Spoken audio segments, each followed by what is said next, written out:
everyone. How are we doing today? Thank you for being here. This is something that I've only done one other time, and I think it actually was with Dean, where I had a live podcast where we are inviting you to kind of be here and be a part of it and see it with us. So I'm super excited to be able to invite you here with Dean. We've got some great questions that we have prepared for Dean. And I want to be able to have the opportunity, time permitted, where we call you up and have you be a part of our podcast and have you be able to ask Dean questions directly. There were a few questions that what I did was I was like, what questions would you like to have Dean answer? We were trying to make sure that we chose the questions that we felt would give you the most out of this time with Dean. And I'm super excited. So if we can please, and I just want to let you know that if you don't know anything about Dean, he is an amazing individual. He has been in the real estate industry for years and years as far as investing. He's purchased and flipped thousands of homes. He's been in the worst time in real estate, and he flourished because he thought outside of the box, did things differently, did not give up, and kept going. And he has been in the educational space where his goal is to serve the community. He doesn't really need any money right now. He's doing this out of his love for humans, and it's been nice to see him grow. So if we can get Dean up here with me, that would be amazing. Hi, Dean. How are you? What's going on? Thanks for being here. So good to be here. Yeah, super excited. I know that you are so busy, so I don't want to waste any of your time. It's all good. All good. It's always fun to be with you and this. You always bring an amazing group of people. What's up, everybody? I can see so many of your faces. Yes. And everyone, do me a favor, get into this, ask the questions, put it in the chat. I mean, you know how it is whenever you're doing a presentation, the more input you get from the audience, the better it is. We're going to be putting this on our podcast. We're in the top 100 podcasts. So we are going to be getting this out there. So if you want to, I'll be saying your names and all that good stuff. So we want to hear from you. But what I would like to do, if I can, is I just want to start out with this. And Dean, just kind of give a little bit of background. My favorite thing you've ever done, which probably isn't, yours, but I just was so in love with your book, Millionaire Success Habits. It's one of my favorite things that you've done. I've read it multiple times. I've read it with hundreds of kids literally and had them go through it to give them success skills. And that's one of my favorite things that you've done, which probably isn't yours, but I love that.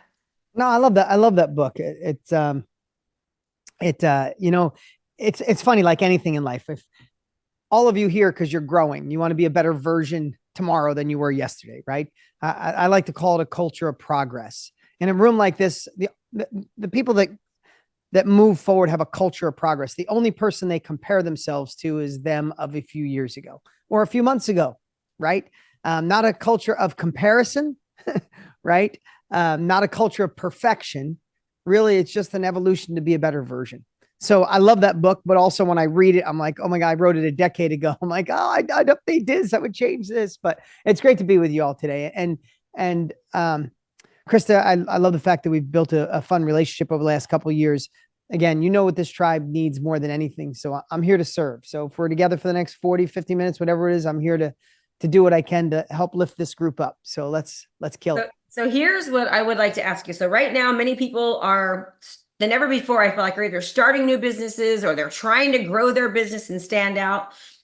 In these uncharted waters that we're going through right now, what advice, because you have been through it all and you've built businesses and you've lost businesses and you've seen it all, and you've been successful in some of the hardest times, what advice would you give people right now when it comes to growing their business and standing out? Yeah. So, I mean, it's kind of a broad question. So let's dig in. And when I share something, if you like it, if you want to put something in the chat, you want to ask something different, Krista, you have something, let's just make it like we're all hanging out, having coffee, and we're just talking about good stuff to do better things, right? I want to say first off, when things shift, and can we admit the last 10 years in the real estate space was pretty damn amazing. Can you agree to that? That yeah, Jamie, I see yeah, I can't say anything different, right? It's like, if you screwed up, and it took you longer to rehab a house, that's okay. Cause the extra 3 months, the house went up another 20 grand. You know what I mean? That is unrealistic for things to stay that way. But what happens, like anything, like the book, Who Moved My Cheese? right? Who's read the book, Who Moved My Cheese? Anybody? Right? It's like, what was the whole concept? Two little men, two little mice. They find this big block of cheese. This cheese is brought every day. It's unconditional. At first they're happy, then they get used to it, and then they name it, and then it's their town, it's then their city. And then when it stops coming, they're like, hey, who's not bringing me my cheese? Like the entitlement got so real. They were all fat and not caring, and they just had cheese every day. And finally the mice are like, picture cheese in a maze. That was the whole concept of the book.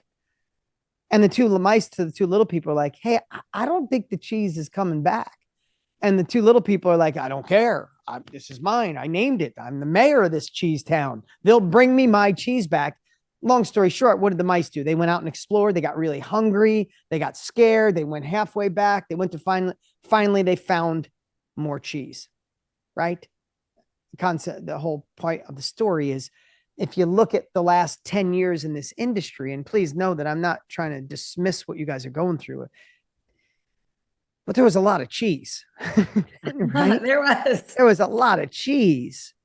So much cheese that everybody and their brother became a real estate agent, right? I mean, you think about, I said this, we did something the other day. So if I'm redundant, if you guys were on the other day, I'm sorry. But the fact of the matter is, when things are going so easy and cheese has been given out so frequently, everybody and their brother becomes a realtor just because all they have to do is literally stick a sign and post it, and they make a sale and they make money. Is that true? Does it kind of not frustrate you, but isn't it annoying sometimes when you work on your craft? You wouldn't be a part of Krista's group. You work on your craft, you study, you think, you're checking sales, you're figuring out how to get leads. You might be building a lead funnel. You're doing all these things. And then you meet with somebody like, oh, I'm a real estate agent too. I sold 3 of my husband's friends' houses last month. And oh my God, I made 50 grand on, like, it's gotta be like, right? But guess what? So true. When time gets tough, they run fast, right? They're not in it for they're not hungry. They're not in it for the long haul. They're not in it to make this their career. They're not in it to own this industry, to dominate your area, to be the best salesperson in your area, to sell more, impact more. So the negative side is it sucks when the cheese is moved. Things have changed. The one thing is you're going to purge out the people that shouldn't be in this. Very good. And some of it might be you. I'm not being rude. Some of you might get to a point and go, I can't do it. Right? I'd really hesitate on that. I'd really hold your breath on that, because those that make it through, who's been through another down market? Who's old enough to been in real estate in 07? Anyone? Jamie and Brenda and Valerie. I see a Walter. I see a Cheryl. Do you remember on the other side when the market turned, there wasn't many mortgage brokers and real estate agents standing. And when the ones that did, they were out front. They were out front, right? So I guess what I'd say is that wasn't an answer to the question. But the fact of the matter is, the real estate industry will be around forever. People always need houses. They always need a place to live. It's always going to ebb and flow. There's going to be downs. There's going to be ups. So if you're in it for the long haul, you might as well figure out how to build the down market strategy, outlast your competition, and find a way to do it to where you're not feeling so disturbed. So the point I was going to say is, let's just talk about the human condition for a moment. Can we? When you got a 10-year run, a 5-year run, a 3-year run that's doing well, and you're making a little more each month or just as much, and you're in this great spot, and you start adapting your life to it, right? You adapt the money you spend. You don't even realize that you ship out your dry cleaning. You got someone to clean your house. There's these little things that come into your life. Is that true? When you start making a little more money, you don't even know how they creep in, which is cool. That's why we make money, and we're supporting other people. That's what makes capitalism so freaking amazing, right? You make it, you help flourish the economy. Then all of a sudden, you get your first month where you didn't make more than you made the month before. And maybe you get another month where you made less than you actually spent. And this is where we have to fight the human condition, because this is where panic comes in. This is where you start thinking, what if it lasts forever? What if I don't make it through this? What if this isn't the industry anymore? And all the what ifs just freak you out. And I've just never been, and maybe you guys can let me know, but has anybody here ever been in like a panic state and had amazing breakthroughs at the same time? No, I haven't. Right? Like panic and innovative, they don't go together. Scared, creative. Nope. It's like when you're a little panicky, your confidence goes down and you back up into the goal and you play defense. That's just, how do I start cutting? How do I how do I turn the lights off, turn the hot water off quicker? Like I'm just being extreme, but our brain goes in a really funky place. And welcome to being human, right? So the one thing we have to do is, if this is the industry that we are going to thrive in, the up and the down, the one thing we got to do is, in our mind, got to burn the boats. Like, you can't have a B plan. Like, if you want a B plan, you can. And if you want to do something else, no judgment for anybody here. This takes hunger. It takes stamina, right? But you really got to burn the boats, because if you burn the boats and there's no other option, you find a way. Who in here has been involved in something where everybody said there's no way and you found the way? Anyone? Right? All of us have. There's no way. Yeah, I found a way. Why? Because you were just hungrier than the person that told you there was no way. Right? I'm going to tell a little story. If you don't mind, I'm going to digress here for a second. And then any questions you have, Krista, or anyone, please put them in the chat. This morning, my 17-year-old daughter, anybody have teenage children or have been through teenage children? Right? When your 17-year-old daughter calls and says, hey, would you like to go play tennis and go have breakfast? It's like, hell yes. I canceled. I had a trainer coming. I had a 7:00 meeting that was super important. I'm like, don't care. See ya. Went and played tennis with my daughter. She's been playing for about 6 months. And then we went to breakfast. And it was, I'll remember this day for the rest of my life. I had breakfast with my daughter, and my 17-year-old, I could cry again. I've already shared this to somebody else earlier. My 17-year-old daughter is a woman. Today, I sat and had an hour breakfast with a young woman. And I was so proud of the young woman she has. And we talked about life, and she talked about all the things I used to tell her all the time and how they're becoming real. And I thought she'd be at this phase at 20, and I'm blessed that she's there at almost 18. So we had this great conversation, and she said, and she's starting to realize what her father does for a living. Not that whatever, just, I'm just in the public eye a little bit, right? This morning while we're at breakfast, probably 5 different people came. Oh my God, I got your book, Millionaire Success Habits, 5 years ago, or I got this 10 years ago, or I bought your thing 20 years ago. And she's like, this is pretty amazing that what you do. And I shared, she's always known, but so we were talking back and forth. And she said, when you see all these people and you meet so many successful people, she goes, I think everybody wants to know, what is the ingredient? What is the thing that makes people successful, Dad?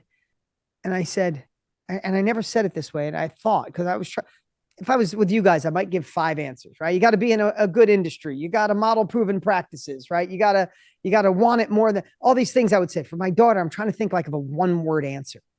And the only 1-word answer I could come up with was hunger. If you're in a room, the most successful person in the room is the hungriest in the room. They got the biggest reason why. When people told them they can't, they kept going. When they failed, they kept going. When their bank account was almost zero, they kept going. When their spouse said, you're crazy, and if you keep doing this, I might leave you. Say, I don't want you to leave me, but if you do, you do. I'm going to keep going. Like the crazy, hungry people in the room are usually the most successful. And it's like, how do you find that hunger? And I was talking to my daughter. You understand, each of us in this room, you're here because you're hungry for something, right? I was hungry at 12 years old to not have my mom work 3 jobs to try to support my sister and I, because my parents split when I was 3 and didn't support us. And I just wanted to get successful. That was hunger for me, right? That pushed me as a kid. So there's always something you can be hungry for. But I say that my children haven't had the same experience. My children grew up very privileged, right? There's nothing I can do about it. Things are going well, right? And I said to my daughter this morning, and I won't digress. I'll get off the daughter thing, but I said to her, I've raised my kids to let them know that I want to be a baton family, like a relay race. And I told them I ran the first leg of the relay. And if you want to take the baton and run as hard as I did, I'll give you the baton. But if you don't, I'm going to donate all the money to charity, and I'm never going to give you a trust fund. But if you want to run with the company, you want to run with this business, I'll hand it off to you. And I said, why do you think I do that? I said, because if I gave you a trust fund, I would steal your hunger and you would never live into your full potential. I just want to, like, my daughter turned 16, got her license. You know how hard it was for me to get my first car, just like some of you. I had to save up and pinch and all the things to get my first car. When my daughter got her license, you know what I wanted to do? I wanted to go buy her a Range Rover and put the biggest red bow on it and have it in the driveway after school. All I wanted to do was do that. All I wanted to do. And you know what I did? We bought a 4-year-old Hyundai and I made her pay half the down payment. I still hate the damn car. I want to get rid of that car every freaking day. She pulls in and people come into my office like, your daughter drives a Hyundai. I'm like, yes, I know. But if I buy her the Range Rover, what is she hungry for? Why would she fight for anything more? Right? What be left for her? And if you look at life, like so many times when we think things get tough and we think it's hard, it's actually just showing that we're freaking alive. I mean, anybody ever read the book Shoe Dog? It's about the founder of Nike. Read it. Put it on your list. Read it. It's freaking the most amazing, hysterical entrepreneurial story in the world about the founding of Nike. Great story. But you get to the end of the book, and the author, the founder of Nike, they asked him, what does he wish? He said, well, I had a bucket list. I checked off everything. I've skied here. I've done this. I flew here. I got the plane, got the houses worth multiple billions, all these things. He goes, but said, you know what I wish? He tells a story in the book of when Nike's going bankrupt. There's no money left. The banks have shut him off. He hasn't paid any of his debt. The government's trying to take his license to import sneakers from Japan. It looks like it's over. And they invite all the debtors, they're in debt, the creditors, the people he owes money to, they invite him to their office and they come up with this plan to have them all come in different entrances of the building. Because if they see each other, they'll know they're not paying all of them. And he said they were sitting around and they're stressed out of their brain. Like, how could this happen to us? And we're out of money and why the bank's taking our money. He goes, when we were in it, I thought that was the toughest time.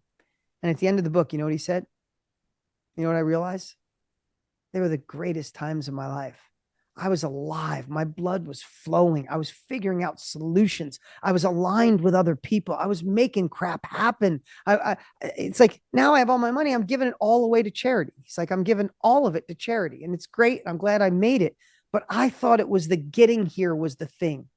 And now I look back, it was all the stuff I had to go through to get here that sharpened the knife, that made me a better human. And it just freaking hit me like that. It's like when we're in the thick of it, when we think it's the worst of times, that's when God, the universe, whatever your beliefs are, is challenging us to rise up, to become more than we used to be, to become different than we used to be, to be a shining light for so many people that are dim. And I know that's not the philosophy of what marketing plan you should do to get more leads, and we could talk about it. But if this isn't right, you won't give a crap. You'll just keep doing the same stuff that isn't working. Who in here knows, if you're really honest with yourself, that you're doing some of the same crap you did when leads were easy to find and it's not working and you're getting frustrated? Raise your hand if you know you're doing the same shit you used to, even though it's not working. Right? About a third of you. It happens. It happens. Right? And what's the definition of insanity? Right? Doing the same thing over and over and expecting a different result. We got to do different things. We got to be innovative. We got to be creative. We got to be bold. We got to be more courageous than we've ever been. But to do that, you need to become bulletproof. And then once you're bulletproof, then it's nonstop exploration of modeling proven practices. Find who's already done it, who's got through a down market and they're on the other side. Do what they've done. Try stuff creative, whether, we're going to talk about today, whether it's creating a course to build your credibility, to build your accountability, to build who you are, right? Or do something you've never done before. Find a different niche. Like, it is difficult and most people aren't willing to do it. In times like this, you don't have as much competition. Stay strong. Get through this. No one touches you. Anyway, that was a rant. I'm going to shut up. No, well, you've been through this. I mean, you've been through a time like this. That it's not a rant. I think people need to hear it, and I think it's important. So you are around, Dean, a lot of successful entrepreneurs. You coach a lot of successful entrepreneurs. You are in the room with entrepreneurs and business owners like Tony, who are even more successful than you. And like, what would you say that you notice from, because you're so many things that you do, that you are just around very high level people. You attract high level people who want to be associated with you. What would you say are some of the success habits, like no pun intended about your book, but I mean, I really think it's important. Like, what are the habits that you would say that you find in common with these different individuals that you are in alignment with? Not just when like when things are good, but all the time? A couple of things. One is, and I know you get this or else you wouldn't be here, is being a nonstop learner. And but I got to say something that I've learned through the years. I really want you to hear this because this is really important. What I've noticed, and it feels like an epiphany to me, maybe it's not, but it feels like one to me, is when I'm in a mastermind, and whether I'm the most successful person in the room or not, I like being in a room with young hustlers that are doing stuff that's just trying to get them off the ground. But I'm the one taking more notes than anybody else. And a lot of times I'm doing as well, if not better than most. And I find myself taking notes. And here's why. This is the thing I want you to all hear. By now, you guys already know the big buckets to be successful in real estate. Is that true? Do you know you need a good reputation? Do you know you need lead flow? Do you know you need a good follow-up sequence? Do you know you got to be a good communicator? You know how to price a house. You know how to do all the stuff that gets you to sign the contracts. Do you guys know all that stuff? Is there any more you can learn on it? Not really. Once you know it, you know it. True or not? You know those things, yeah.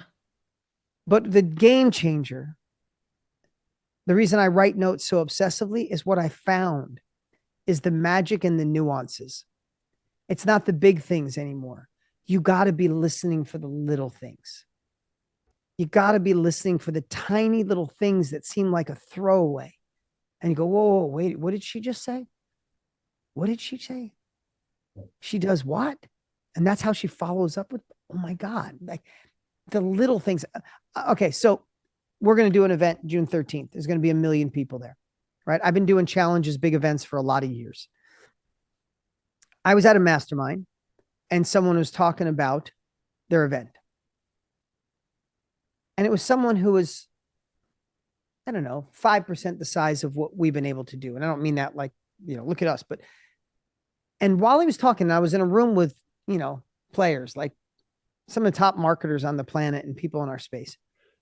And I'm watching them. This gentleman's up on stage talking about his challenge or his event. Nobody's really listening to him. And I'm taking notes like crazy. And the thing is, I knew 99.9% of everything he was saying, but I took notes like I had never done a live event in my life. And he said something. He said, and then on the way in, I can help self-liquidate my media. I'm like, what did he just say? He said, on the way in, it was virtual events. He goes, on the way in, we register people to be at our virtual event. He said, and they get to watch for free on YouTube. He said, but if they want to upgrade to Zoom and do some special Q&A and keep it, we charge them $47 for a VIP upgrade. And then he kept talking. I looked around. I'm like, did nobody else just hear what he said? Now, it might not mean anything for your business. I get that. But for me, I was like, oh my God, that was gold. And I look around at some of my friends, Krista, some of them that are mutual friends of ours, and nobody heard it. Nobody saw it. Nobody said it. I wrote it down. I implemented it in my business. The first event we did, it was $3.2 million for my company. Now that's all relevant, right? It's all relevant. We do bigger numbers. I get it, but it was a significant amount of revenue. In fact, what it did, we spent $3 million in media. So it self-liquidated. It paid for all our advertising before we got to the sale. So if you think about it, my advertising was $3 million. $3 million and $3.2 million worth of upgrades came in. I went into a 3-day event that was free with zero cost to my $3 million budget. And then we had a whole bunch. What I think is important about what you're saying about that is that number one, you were in the room, you listened, got the nugget, and then you actually did it. So what the cool thing is, everyone, is that some of you are in these positions in your life and in your career and your business right now. And it might just be one thing. It might just be one thing, and that could be that. I mean, his is $3 million. It's quite significant. But what if you found a $50,000 thing or a $100,000 thing or a $30,000 thing to kind of get you over the edge? It only takes one thing sometimes. It's not like you have to, it's this huge thing. That makes sense. That's what really stood out to me. Like, it was one thing that you made $3 million. Yeah. And again, 3 million is relevant. They're pretty big events. The other thing, everything you just said, Krista, is 100%. And what I would say is, if you know that some of the things you're doing are giving you less of a return, the effort you put in when things change, right? You put in the same amount of effort to get less back. True. Right. And now some of you might be even putting more effort in to get less back, right? It's going in opposite directions. Is that true? True.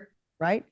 So you have to use that energy instead of being frustrated, like, it's not here. Is what could you test once a week for the next 90 days? What's one thing, not 100, what's one thing you could do differently in the next 90 days? What could you model? Are you obsessing on who's doing well? You're in part of this amazing group. Who else is doing well? Who's doing well in this group? Who's doing well? What has Krista done during shifts like this? What could you implement once a week? Because in 90 days, if you implemented and tested something once a week for 90 days, I promise you there's 2 or 3 things that change the game for you. It's the same thing we do with marketing. It's the same thing I do with my team. It's the same thing I do with companies that we create or consult for. Is we have to, if what we're doing is not working, then there's got to be a different focus. There's got to be something innovative. There's got to be something new. And even when it is working, you're still innovating. Even when it is working, Dean is like, for example, he's been doing virtual events forever. They're working, they're doing well. And he took one tweak and said, ooh, and that one tweak from something that was already working ended up giving him positive results. So we have to be willing to listen, not just learn, implement what we're learning. Knowledge is power only if you implement and execute, right? And be willing to go for it. Like, we do have to work a little bit hard. We have to try new things. We have to stand out now more than ever. You have to be able to showcase why you are the go-to obvious choice. What makes somebody want to choose you as a real estate agent or lender or fill in the blank? That makes and now more than ever, I'm letting you know, people are looking for that. People are looking for not just the average Joe Blow agent who got their license, like everyone else. They see what's happening in the economy. They see houses on the market for longer. They see the interest rates higher. They know they need somebody who is aggressive and can position themselves before they meet with you. So you can say, how can I show that I am different? How can I elevate my authority, beat out my competition, show that I'm not just doing what everyone else is and I'm the right choice? You got to think about ways that you can do that so that you can stand out. And they are there. They do exist. You just have to be willing to learn it and execute. So true. And let me just tell you 2 things. One, when did you ever hear that story when someone's a carpenter and they have a hammer in their hand, everything looks like a nail, right? We've all heard that saying. So for me, Tony and I are in the self-education industry, the knowledge industry. We teach people how to build courses, do workshops, do masterminds, things like that. So a lot of times, of course, I'm going to look through that lens. I'm going to look through the lens of how could a product help you create a competitive edge? And I'm sure Krista has taught you this, but here's what I want to share. We're going to do a 3-day event. I see Krista put that up. Why are we doing 3 days? We could do a 90-minute webinar. We do 3 days because we live in a society where too many people are asking to work with you before they give you value. Is that true? Yes. Especially We're now. in a society, it's like, work with us. Why? Just because we said so. We'll give you a discount. People don't care about discounts as much as they care about quality, even when money's tight. So the reason we go live for 3 days, for about 3 hours a day, is to deliver massive value in advance. We want people to get done with day 1 and go, I can't believe Tony and Dean did this for free. Holy cannoli, look what I got from these guys. Of course I'm showing up for day 2. And if you show up for 3 days and you decide you want to do this in your life, we want you to work with us because we gave you value. We saw, like, we want to build reciprocity. We want value in advance. So if that's the case, why not create a product to inform potential sellers and buyers? When I was a kid, anybody grew up in New York, the East Coast? Hey, Ron. Ron, you might remember. I didn't know you were in New York. Ron, when I was a kid in New York, there was Siemens suits. I don't know if you remember Siemens suits. The guy had a raspy voice. He smoked way too. He's smiling. And this guy had the raspiest voice. You could tell he smoked 10 packs of cigarettes a day. And Siemens Suits was all over New York. And what he said is, no one can touch us. We have no competition because an educated consumer is my greatest client. I And love that. I this love guy, that. this guy would educate. He would tell you, he had pamphlets and commercials all about what makes a suit look good. It's got to be right here. It's got to fit here. You don't want the tie here. He would educate them on a quality suit. And when they were done, what did they do? They bought a suit from him. They bought a suit from him. So what I want to share is, in times like these, one strategy, there's multiple strategies, is creating a product that delivers value to people. And you're not, it's a lead gen, but it's, let me just tell you where this whole thing got screwed up. People call it I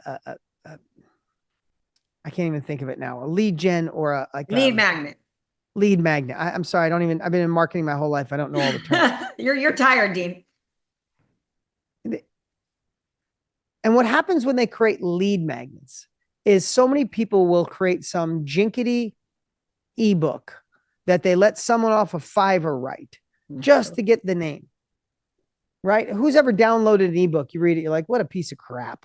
Or a manual, like just crap. What I'm saying, it is time to deliver massive value for free. So much like the 7 deadly sins of buying the wrong house at the wrong time in the wrong neighborhood. And you just, whatever it is, like, don't do this, don't do this. When you buy a house, do this, do this. When you negotiate, do this, do this, do this. You have the opportunity to create something so valuable and then just give it away at the end of the training. At the end of what it is, you just say, hey, and if you'd like a free evaluation, if you'd like to talk, schedule a time. Here's my personal number. That, as simple as that sounds, people kind of do it wrong. They turn it into just a marketing hook, into just a lead magnet. When you care about people, create something that you wish you had. Create something you wish your mother had. Create something you wish your sister had, of so much value that you stand out, that you become the authority. And the fact of the matter is, creating a course like that used to be a lot more work. Things have changed. The reason we're calling it the game has changed because it really just has gotten easier with technology, with time. There's so many things that literally used to take months and months and months could take weeks, days, and hours. So that's some of the stuff we'll be talking about in our F.I.R.E.D event. And I know Krista's put out, I'd love to invite all of you. But I'm here today just to inspire you. Can I say something too, Dean? I want to interject quickly, and that's this, is that when you are working in a position, especially real estate, right? We forget as real estate agents how scary it is for the consumer because we're so used to it. Okay. And I can give the example. I'm actually in escrow right now for a commercial property. And even though I've sold 2,300 homes, I have a broker representing me who specializes in commercial because I didn't want to screw it up, right? And then they're getting like an $80,000 commission, and I gave that up because I knew it would cost me more, not because I understand.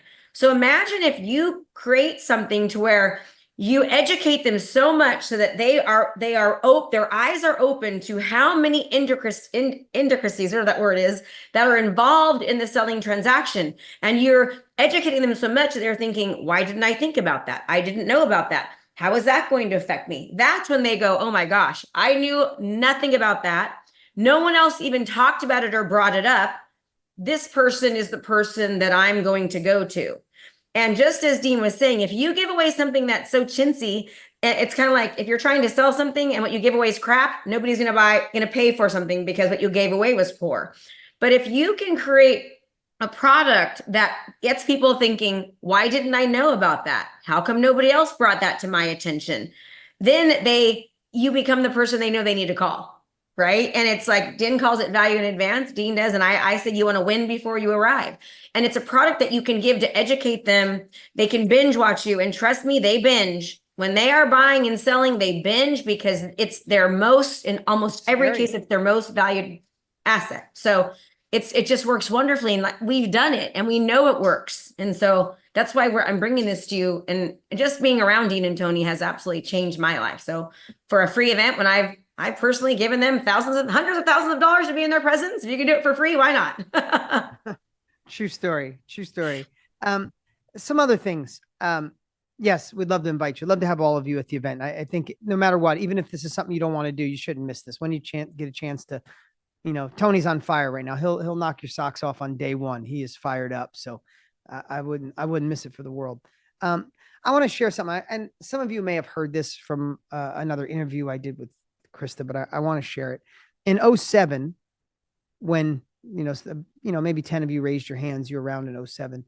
I was the top real estate investment expert.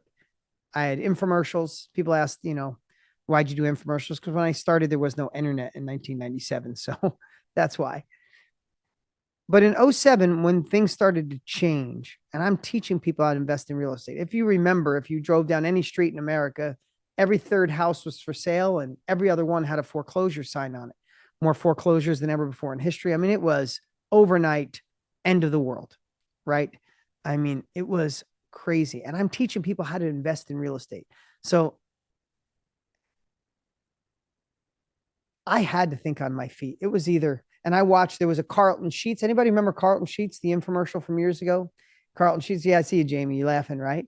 So I said, there was Carlton Sheets and all these guys, and I saw them start going off the air. They started going out of business. Carlton Sheets went out of business, and so did all the other ones. And what I thought about in my head, I'm sorry, I'm gonna take a little minute here and share this story. You'll understand how I think. 03, 04, 05, 06, 07. It's just like same as it was during COVID and some of the, it was just boom, boom, boom. You'd buy a house and you go to rehab it. And before you could rehab it, somebody offers you $100,000 more. And then someone else, and they go out, and it was just insane what was going on. And I saw this coming. And I thought to myself, as it started to shift, I used an analogy like the Titanic. Is think about the Titanic when it was parked in England, getting ready for its maiden voyage. Fastest ship in the world, most beautiful ship in the world, biggest ship in the world, get you to America quicker. It had elite status, had all these things, very aspirational, right? Wouldn't that be the word? If you were selling a ticket to the maiden voyage to the Titanic, wouldn't have been aspirational. You'd be a part of history. And they sure were, right? And everybody just wanted that unbelievable attention and class and all that kind of stuff. But when they hit the Titanic, when the Titanic hit an iceberg, do you think anybody cared how many down feathers there were in their pillow, or how the Chateaubriand was, or how their glass of Chardonnay was? Do you think they cared? What did they care about? Life preservers. Life preservers. That's it. So this philosophy, I started thinking as a real estate educator, I started thinking, hey, Carlton Sheets is just still pitching aspiration and get wealthy and all that stuff. And so is this other guy. So is this other guy. I shifted my whole message and I started selling life preservers. I said, the way the market crashed, it's not a way to get rich. It's not a way to get wealthy fast, but there are several strategies that still will allow you to thrive in a down economy. And I wrote a book called Be a Real Estate Millionaire, and sold 1 million copies back then. And by the time that book was done, I was the only one left standing. I had zero competition. And what I taught was back then, and everybody knows it in the world, but I kind of made it popular for real estate investors, was wholesaling. And you guys might not like wholesalers, but I taught it to keep people alive, to keep them to get through a tough time. And what I taught them was go find, during a down economy, who is still buying houses. And who is still buying houses? People who buy single family homes to rent. When economy shifts, and there was, back then, you got to understand, prices dropped in half in some areas of the country. You guys remember? There was houses that were at 140 in Phoenix on average. They were at 70. Prices that were 280 were 140. Phoenix dropped in half. They said, nobody's buying. I said, is that true? Or are smart investors buying? I bought 1,000 houses between 07 and 2010, 1,000, right? There was a lot of people like me buying discounted homes because they were putting renters in it. So what did I teach my students to do? I said, you're not going to make the big home runs, but you can go out and make a list of people that are still buying. And here's the 5 ways to go find those people. You know, some of the things we'd say, check title search, find anybody who owns more than 3 single family homes in your area. They buy single family homes, put them on your buyer's list, reach out to them. So I taught them to build a buyer's list. And then I taught them to market and find deals even cheaper than everybody else does and just be the middleman. be a wholesaler. Hey there, if you want to learn how to dominate your market as a real estate agent, how to sell more listings and stand out as the go-to obvious choice, sign up for my virtual event. Just go to KristaMashore.com/limitless listings. Do me a favor, this is a 3-day virtual event. I'm going to teach you how to stand out in your marketplace. Go to KristaMashore.com/limitless listings and I will see you there. So what would you say now? And then I want to get John's question. I'm not saying that's a strategy. I'm just saying that's the creativity that we did. And a lot of my real estate investors, they switched to wholesaling, finding deals, and some of them started holding them themselves. And all of a sudden, we all got through a shifting time. And when the market shifted, oh my God, my students were out front killing it because they had stayed in the game. Those are the types of things we have to think about. Who is there a different group of buyers? Is there is there a little bit different niche than you're used to dealing with, that if you just go a little bit sideways, you find a pocket that's still working? I don't have the answer. I haven't been a real estate agent, right? Or a realtor. But I know that there is always a way when the hunger is strong, when you're surrounded by right people, when you model proven practices and you're not afraid to test new things. Yeah, I love it. I love it. Okay, John Raymond has his hand up. Why don't we let John ask a question? Hi, John. Hey, Krista. Thanks for doing this. And Dean, man, you guys are both such great heroes of mine. Thanks for always being on point and relevant. I'm looking forward to the 13th. Like you can't believe it's going to be so exciting. And so everything really you're saying, it was pointing to my question. So, Dean, if you can project us for the next 5 years, man, we've got AI, we've got ClickFunnels, we got what you guys are doing, we've got the information knowledge industry that's exploding. I mean, take us down the road 5 years. What are we going to have to do now to prepare to be on the front end of marketing and e-com and whatever industry? Great question. How do we make sure we're prepared for what's coming? John, great question. Love your energy, man. First off, I want everybody to hear this. Everybody says we're in the information age. We're in the information overload age. We're drowning in information, but we're starving for wisdom. So only because I got 27 years in this industry, I got some thoughts, John. So doesn't mean my thoughts are right, but I got some thoughts, right? And Tony and I talk pretty much every night of our lives. He's got 40 plus years in here. So we got 74 years between us and we talk a lot, and we're still doing bigger events than anybody else. So it's not like we used to do it. So I'm just sharing that. And we do have some thoughts. Here's what I believe. There is going to be a lot of crappy information hitting the market over the next couple of years because people are going to plug in AI and expect that to do something for them. And it's not, because it's not going to be personalized. People need to feel connected to something, connected to somebody, connected to a story. So I think there's going to be, just like on YouTube, there's going to be a lot more information. And those that understand the process of delivering wisdom, that holds people accountable, that gets them the results they want, will stand out even more. And I believe those that use AI to do everything for them and think that they can hit a magical money machine by just a few keys on their keyboard will get those results. And those that use AI to get you off the blank page, to get you to go faster, to fine tune your knowledge that you already have, to compound what you're already doing, there'll be no stopping. I mean, we're going to reveal something. Yeah, I heard somebody said, is AI going to take my job? And the person said, hell no. But somebody that knows AI will take your job. Right? And so what we're going to reveal, we got something pretty fun that we want to share, because I think we call it the game has changed, John. And this is going to sound really maybe a little overly confident, but Tony and I are changing it. We're going to share with you guys that we've been working almost on a year on an AI that thinks like Tony and I. We loaded in decades of how we think, how we do business, how we talk, how we write headlines, how we build campaigns, how we name our naming cadence, how we fill events, all of it. It is so crazy, Jamie. I see it is so insane that you just think 3 years ago, someone told you that you could ask a question and it would answer exactly like you would say, you're crazy.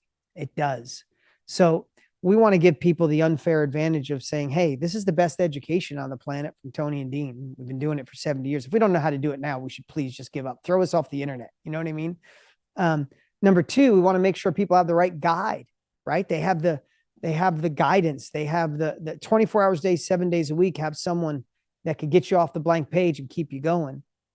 And then we created and aligned with a company with 600 programmers to build the tool.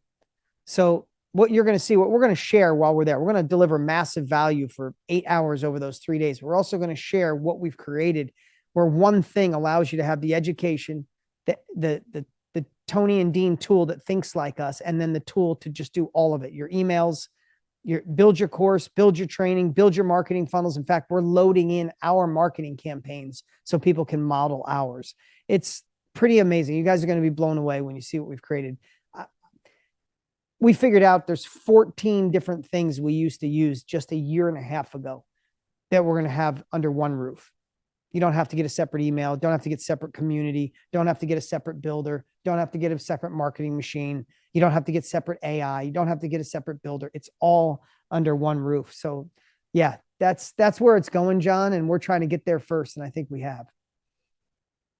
You guys have the investment abilities to be able to do that. And, like you said, there's so much information out there. It's kind of hard to know what to choose from. And so when you can pick just a few things, and if you have a few things that have them all, it really, really helps so much. It's the thing I like about you is you've been through so much. You've seen so many things. And there's times where I'll be like, oh, this is happening. And you're like, calm down. We've all been there. You're going to get over it. It's fine. Because just like everyone else, I'm in the same industry. My clientele is real estate agents, and they've been struggling more than ever, which is why I'm all, what opportunities can I bring to them? How can I help them right now with as many opportunities to gain the knowledge, to gain the skill, to be able to, do well right now? And most people are freezing. Like, let's talk about that really quickly, because right now, a lot of people are thinking, okay, there's so many obstacles. Maybe I should just quit. And I find that most people, they freeze when things like this happen. They get overwhelmed, they get scared. Their mind just goes crazy. And like you said in the beginning, when your mind is like that, you can't be productive. What are the skill sets and what kind of things can we do? I mean, should they just freeze? Like, obviously, I know the answer is no, but I know I've heard so many times, I'm going to get another job. I'm just going to leave. I'm going to come back when it's good. And I'm like, no, but I feel like I'm talking to the choir because I'm saying the same thing. And I want to hear from you because you've been through so many different shifts in the market. It really, I don't want to get back to something simple that I said, but stamina is what we all need. Resourcefulness is what we all need, right? If you have stamina and resourcefulness, you can go pretty far.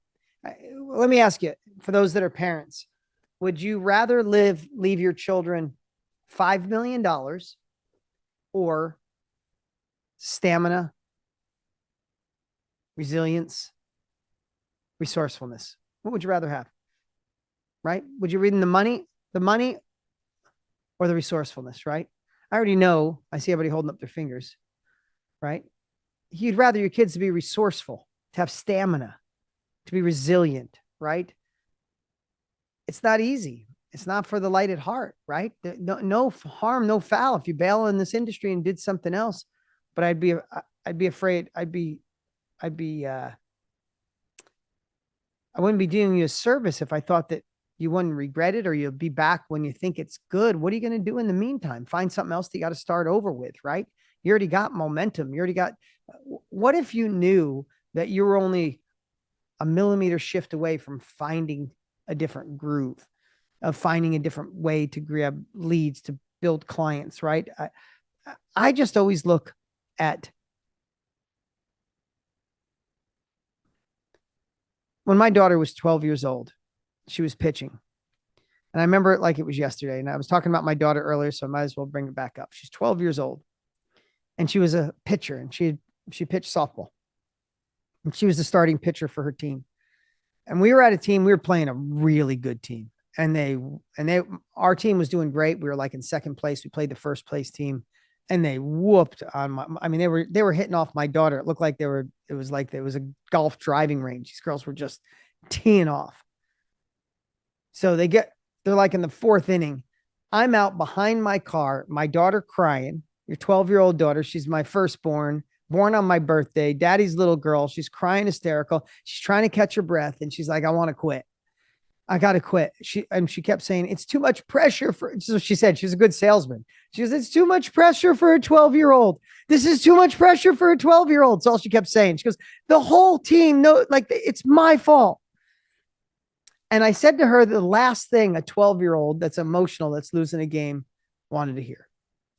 I said, this is your moment, kid. I said, you just won the last 7 games. You're going to learn more today than you learned in the last 7, because you're either going to quit or you're going to find a way to never feel this way again. She's like, last thing she wanted to hear. She was just pissed that I'm preaching to her while she just wants dad to hold her and hug her and tell her everything's going to be okay. I had to give her a lesson. And I said, I promise you'll learn more. No, I won't. What did I learn? How to lose, right? So a day later, she says, Dad, I still think I want to quit. Is that okay? I'm like, I'm not the dad to force you to do anything. You want to quit? Go ahead. You just figure out what other sport, because you always got to be in a sport. Pick another sport. A day later, she said, hey, if I wanted to get lessons more, I only get 1 day a week. Could I get a private coach rather than a group? I'm like, sure. If you'll show up, I'll pay for it. She came back. She goes, what if I got 3 lessons a week? I'm like, be great. I think it'd be pretty cool. I said, probably don't want to feel that way anymore, do you? And she said, no. I'm like, well, you got 2 choices. Quit, and you'll set a precedent for your whole life of letting yourself down when there's a little pressure, or go turn into a better badass and get back and next year whoop them. Now, she made an incredible decision. She decided to get coached 3 times a week.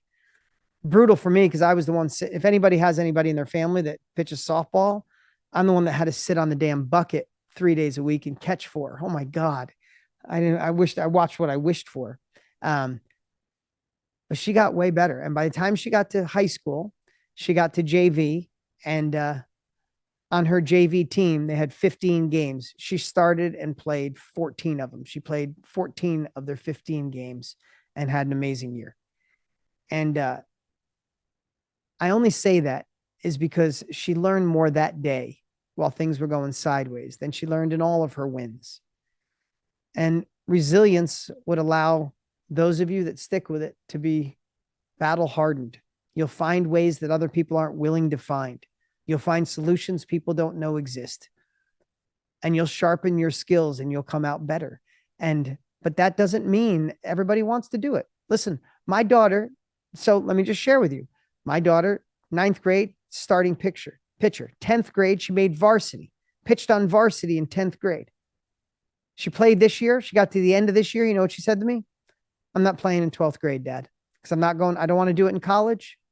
I got some other aspirations. I want to think about my career. I want to intern, and I'm going to play tennis. I'll take 3 days a week tennis. And she quit. It was brutal to have her quit after playing with her every day, every week of her life since she was 9.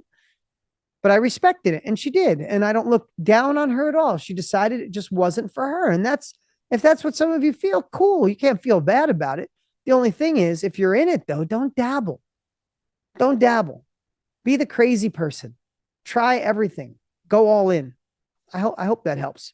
And I really do believe, I mean, I've seen it happen back in 2000 and, when the market crashed. I mean, you were down 50%. We were down 70%. I saw 9 out of 10 agents leave the industry. 9 out of 10. It was so brutal. I was knocking on their doors for closing on them, working for the banks. And it's happening now. People are leaving. So there's so much more opportunity. Just change what you're saying to yourself. Like, I got this. There's opportunity here. I just need to showcase and differentiate myself. I need to differentiate myself. I need to stand out. I need to educate. And one thing I'd love to say, what I'd love to say, in a shift like this, when you have to do different things, you're going to have to get a new measuring stick. Write that down. You're going to have to get a new measuring stick, because your last measuring stick might have just been your money. True. Right? True. Now you have to measure the tiny things like Kaizen. How do you eat an elephant 1 bite at a time? How do you run a 1,000-mile race 1 step at a time? How do you shift what you're currently doing to find you're going to have to try new things. And when you see, 2 extra leads come in, 1 extra close. Wow, that went great. Measure it, obsess on it. How can I make it better? It's almost like you're crawling again, right? You guys have been in full sprint for a decade. And now you got to crawl again in some areas. So when you crawl or you're starting off, you got to measure what works and go, wow, that did work. How do I do more? How do I compound that? How do I innovate that? How do I brainstorm with this group and make it even better? So you're going to have to measure in a different way. and you're really going to have to obsess. I mean, that's how marketing works, right? When you guys go, if you guys are already registered for the event, awesome. If you don't, I hope you register for the event. When you do, go to the page, no matter, I hope you all come, but go to deanandtonylive.com/Krista. When you go there, that page has been up for 2 weeks. That is the 17th page.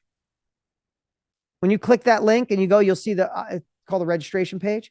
It's the 17th version. Why? Because every time I got one that wins, I want to try something new. I wanted to make it better. I try a different copy. I put the button in a different place. I put a different picture of Tony and I. We blacked out our guests. We blacked out, shadowed them so you can't see who they are. We said special guests. It worked better. We shortened it. Worked better. Different headline. That was worse. It was obsessively testing and tweaking. The one you're going to has the best registration rate. Now it's done. The next page you go to, you'll see a second page where you have the opportunity to have a trial to one of our programs. That's like the 11th version. Why? Because you're measuring, testing, tweaking. Here's the thing. We get comfortable when things are going good. You have to measure shit. You made more money this month than you made last month. What's there to measure? I got more in my bank account than I did last month. Who cares? That's not the way it is anymore. You got to measure the little things, because once you measure, hear me on this. Once you start measuring what you're doing, then you're going to identify what efforts are bringing you the most results. And you have to spend more time on those things and start saying no to the things that don't. It's just like marketing. If you have 2 ads and you're obsessing, you find one ad is doing better than the other one, you spend more money on the good ad. You guys are going to have to be looking at what efforts that you put into your company, your industry, what you do, what is moving the needle, and you need to measure it obsessively, find it, and spend more time and reduce what you're doing in these other areas. It's the only way to find what works. That was brilliant. I think just the last minute right there was so true. And it's something that I haven't been talking much about, which I need to start. So thank you. I know our time is coming to an end. The reason I support Tony and Dean is because they've been such a huge part of my success and growth. And I only ever promote something I believe in and that I've done and I've actually used, and it's worked for me. And I've done it and it's worked for me and it's worked for my students. So that's why I brought Dean here with you. And I just respect and love him so much. So thank you for being here. I told people to ask questions. I put it in the chat, and the only one that did was John. So because John did, he came up. So I was trying to look at the questions that people had asked and sent in. Dean, thank you so much, everyone. And for those of you that are listening on the podcast, you want to go to deanandtonylive.com/Krista and register for free. This is a free event. It's June 13th, 14th, and 15th at 10 a.m. Pacific. And we just hope to see you there. I know I'll be there. I love just watching every single thing that you do from beginning to end. And I just obsessively learn from it from a marketing standpoint. And I love to learn how you speak and talk. So thank you. Any last words, Danina, last words of that you'd like to leave before we go? Well, Krista, I want to tell you, you inspire me too. And it's a pleasure. I know you're going to be a part of the mastermind with Tony and I. We got some cool things going on, but you inspire me. I love your energy. I love how much you care about your people. I promise you, when this girl's behind your back, she's talking about how she could serve you, how she could do more, how she could get smarter, and how she could bring you new things. So you're in good hands. I appreciate you all. Thanks for spending this time. And I hope I see you at the event.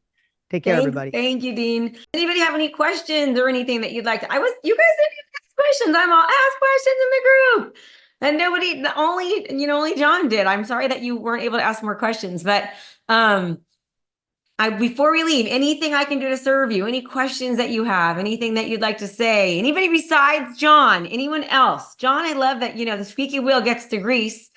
Anybody else? Man, I'll tell you what, if I was on this call, I would have raised my hand so I could ask questions. John.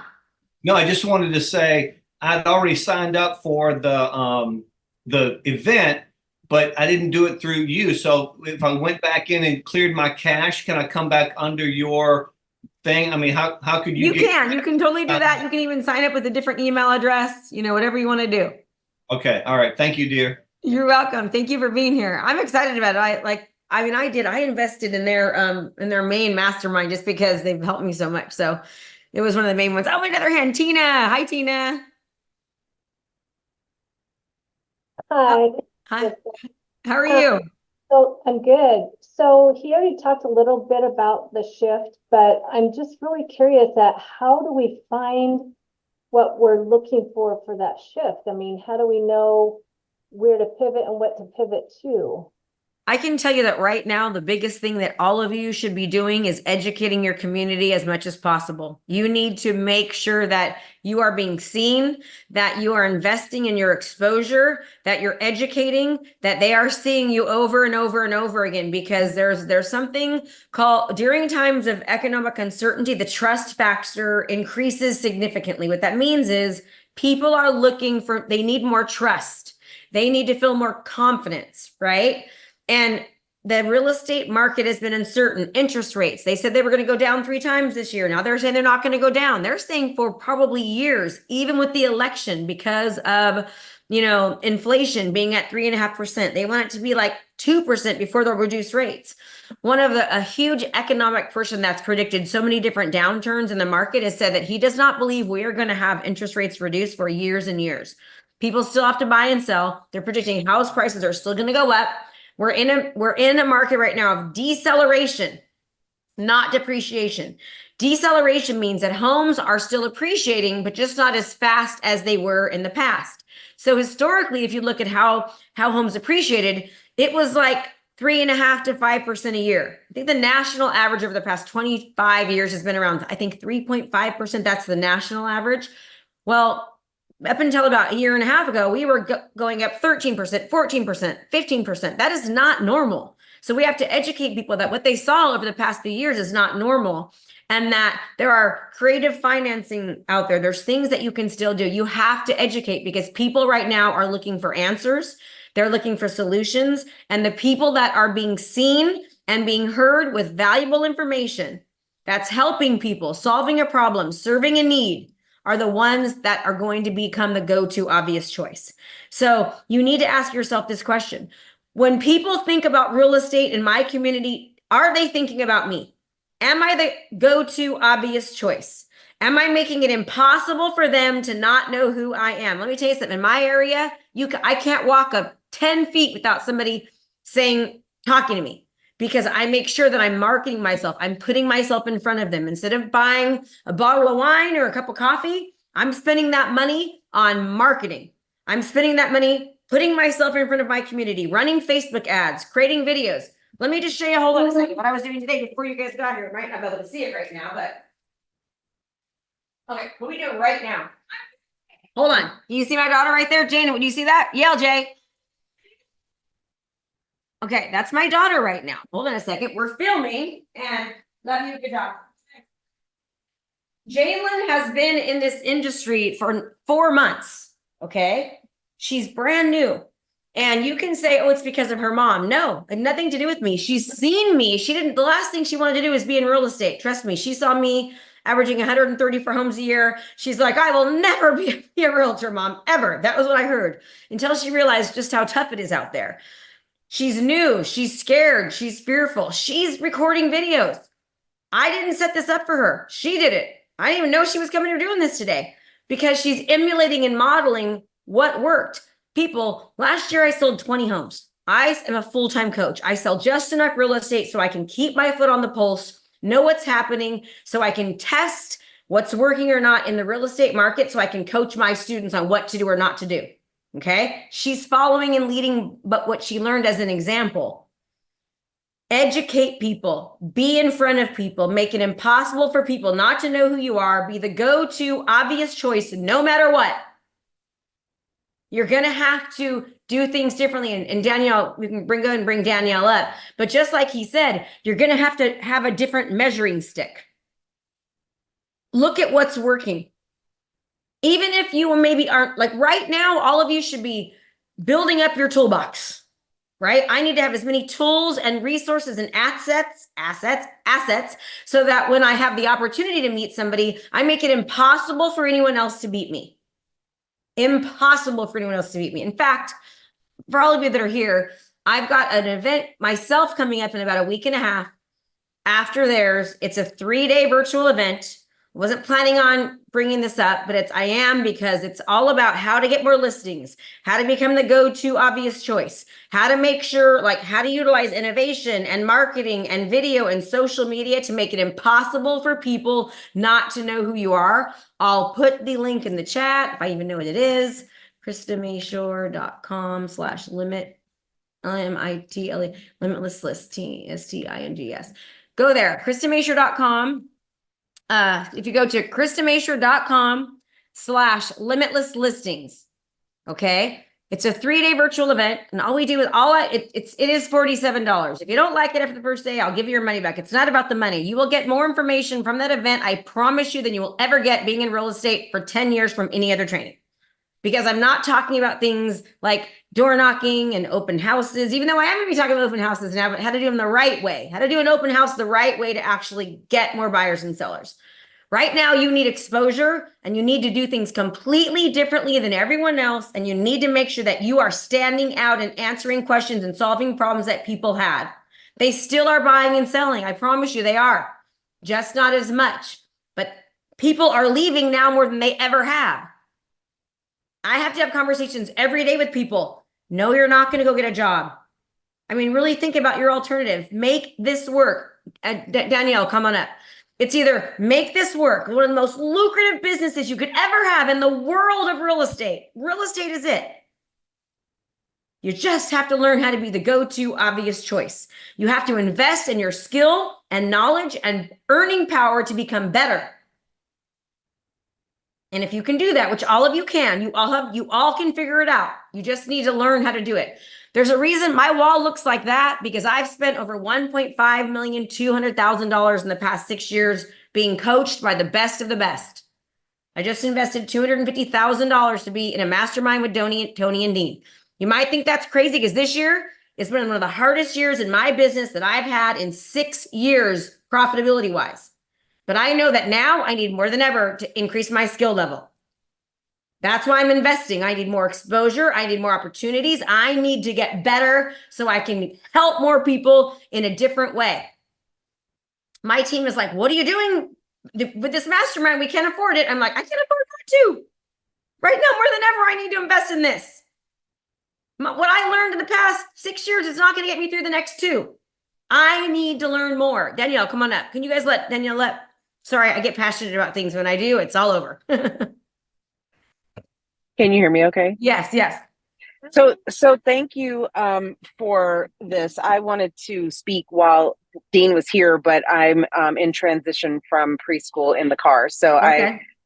Someone got a donut back there, and he's like fine for a few minutes.